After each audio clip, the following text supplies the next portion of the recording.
Saudações, leitores e seguidores do Instituto Liberal. Eu sou o Lucas Berlanza e este é mais um IL Flash, aquele momento da semana em que a gente elenca os 7 artigos que mais impactaram, que mais fizeram sucesso no nosso site oficial e nas nossas redes sociais. E hoje o nosso IL Flash começa com um texto do Roberto Rachevski, nosso colunista constante, objetivista, falando sobre o tema da perseguição que vem sendo promovida pelos progressistas, assim intitulados, contra os judeus, principalmente pela sua animosidade em relação a Israel.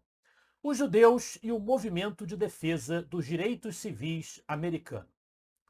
O Rachevski relata que na década de 60, quando o movimento de defesa dos direitos civis dos negros contra o apartheid, a segregação racial que existia nos Estados Unidos, apartheid é uma expressão relativa ao regime sul-africano, mas havia um sistema segregacionista bastante intenso nos Estados Unidos daquela época. Quando surgiram movimentos contra isso, os primeiros e maiores aliados dos líderes desses movimentos, Martin Luther King, John Lewis, Malcolm X, foram os líderes da comunidade judaica, que chegaram a marchar nas manifestações que se iniciaram em Selma com destino a Montgomery, capital do Alabama. Judeus de Nova York, da Filadélfia, de São Luís, entre outras cidades americanas, se juntaram aos protestos que demandavam o direito dos negros frequentarem escolas ao lado dos brancos, de outros negros como eles, amarelos, vermelhos, de quem quer que fosse, o que era proibido pelas leis raciais impostas em alguns dos estados sulistas da América. E aí o Rachevski pega o caso recente de um jovem que puxou um coro antissemita em Colômbia, pisoteando o que os seus antepassados tentaram construir. Um mundo onde qualquer ser humano pudesse conviver pacificamente, independentemente de cor, religião e sexo. Martin Luther King sentiria vergonha do jovem negro e de seu comportamento fascista e antissemita.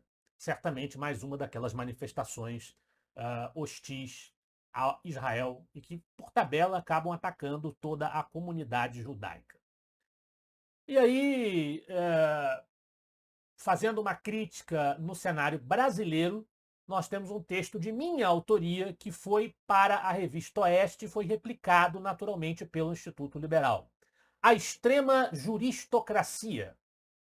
O texto foi motivado por um comentário do presidente Lula dizendo que os governos progressistas e de esquerda do mundo devem se unir contra a extrema-direita e os seus matizes, como se uma postura democrática, uma postura correta, uma postura cordata, civilizada, só existisse nos setores de esquerda. A direita sempre é extrema, sempre é radical.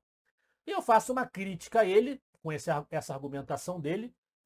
Aponto também uma crítica ao Flávio Bolsonaro, que faria parte na concepção dos esquerdistas dessa tão falada extrema-direita, mas na verdade não tem sequer a coragem de desafiar o autoritarismo judiciário no Brasil hoje, que deu entrevista para o Roda Viva dizendo que era contrário a qualquer medida enérgica como o impeachment em relação ao ministro do STF, e concluo naturalmente afirmando que a principal ameaça às instituições brasileiras hoje, ameaça ao Estado de Direito, ameaça ao equilíbrio, à divisão entre os poderes republicanos, ameaça à instituição da liberdade de expressão e associação, vem do Poder Judiciário, vem da Suprema Corte Brasileira, vem do STF e do TSE.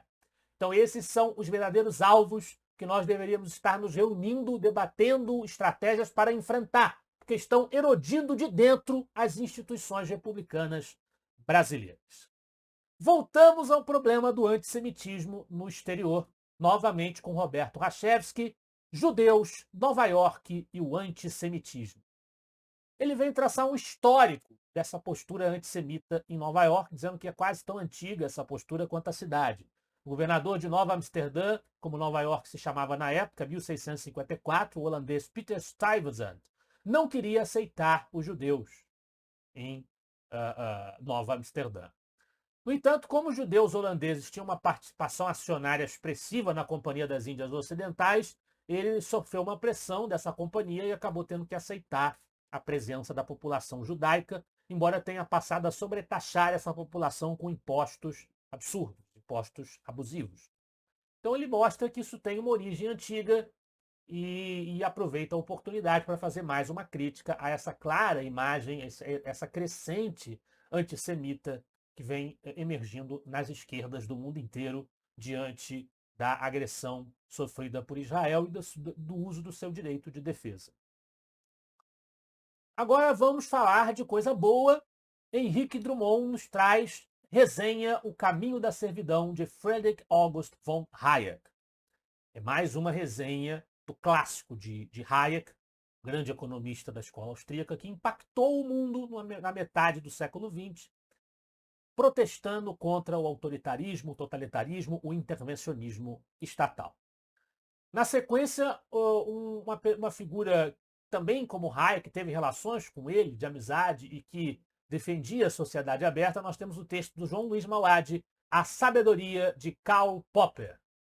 Karl Popper, filósofo e professor austro-britânico, nascido em 1902 e falecido em 1994, foi também um pensador voltado às ideias do liberalismo, defendia a importância de uma sociedade aberta, com discussão, com alternância de poder, com todas aquelas características que os liberais constantemente defendem.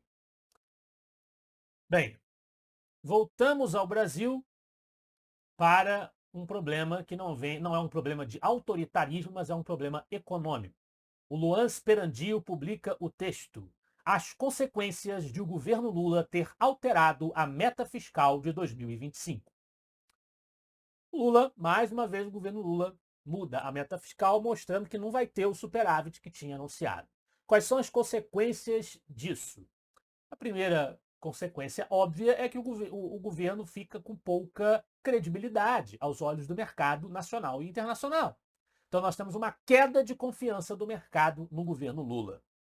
A segunda consequência que advém disso é o aumento da taxa de juros, um câmbio mais desvalorizado, consequentemente também alta da inflação e queda de investimentos. Tudo isso decorre de uma postura de insegurança desencadeada pelo governo Lula ao mudar as suas previsões, ao alterar as suas metas, demonstrando que não está sendo capaz de contornar os graves problemas fiscais e econômicos do país e que a sua filosofia é a gastança. Esse é o grande problema.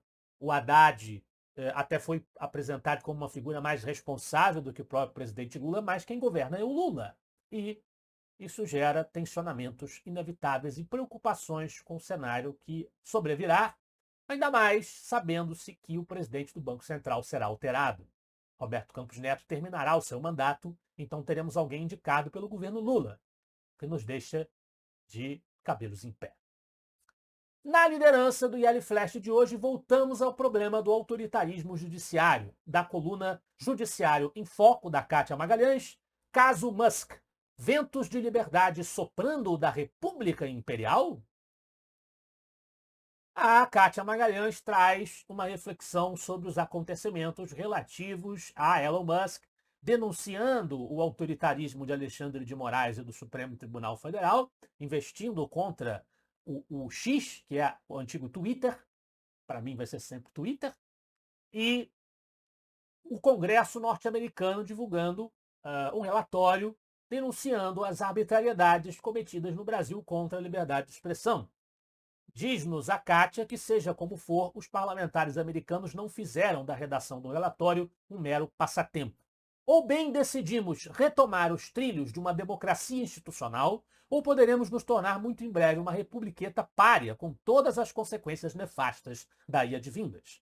Todas as lideranças e as figuras relevantes na mídia terão de fazer sua escolha. E a depender destas serão vistas pelas futuras gerações com gratidão ou com asco. Não adianta apenas Elon Musk denunciar, não adianta apenas o Congresso norte-americano denunciar. O Brasil precisa fazer a sua parte. Obrigado pela sua atenção. Espero que vocês tenham gostado dos artigos e dos debates proporcionados pelo Instituto Liberal. Semana que vem estaremos de volta. Afinal de contas, para nós, você é a parte mais importante da sociedade. Até a próxima.